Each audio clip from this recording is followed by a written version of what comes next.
talking about like influencing. So I guess you've created an account when you are at Standard Media. And at what point do you realize, you know what, I'm kind of an influencer? I don't think it's the person who realizes. It's the people who actually create that, influencing culture to someone to a point they believe, actually, I'm an influencer. So this is what happened in my case. When I was at Standard Media, I was asked to do social media content posting on their pages to push traffic to their websites. But again, as someone who really loved writing, I started writing. So writing, posting my content during the weekend, and I noticed that they were actually doing better. So this is on a personal account, the writing? No, Standard Media. My articles were doing great. And I think the fact that I was among the first years who were able to be part of, interns in a media house like Standard Media, it was like aha moment. People started looking for me. Oh, can we have a feature? Can you come to our school, talk to students? I'm like, yes, I'm going. I'm going. And then sometimes the features you have on newspaper, on radio.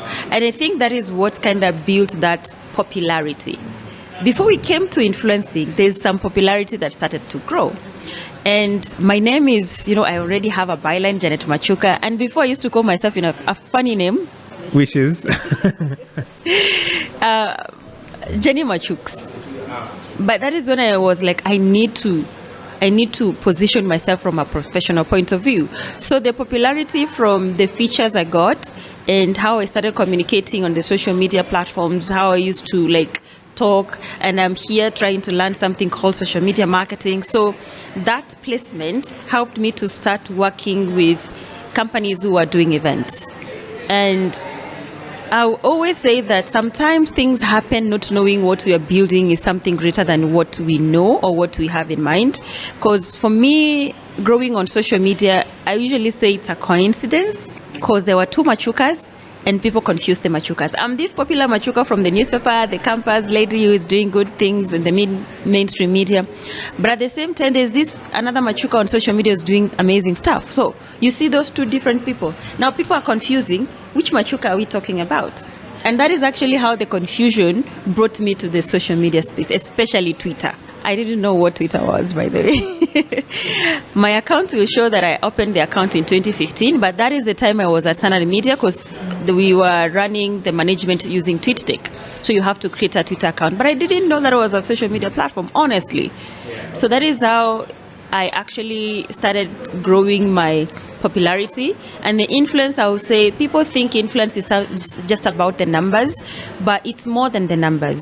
It's more of the connection you have with people, how you actually talk to them. And that is why I usually say, before you think about growing your online influence, also think about what are you doing in the offline that can make people go and search you on the online space. And this is why most of the time we say, when you talk about social proof, it's not about, let's go on social media and see how many numbers you have. No.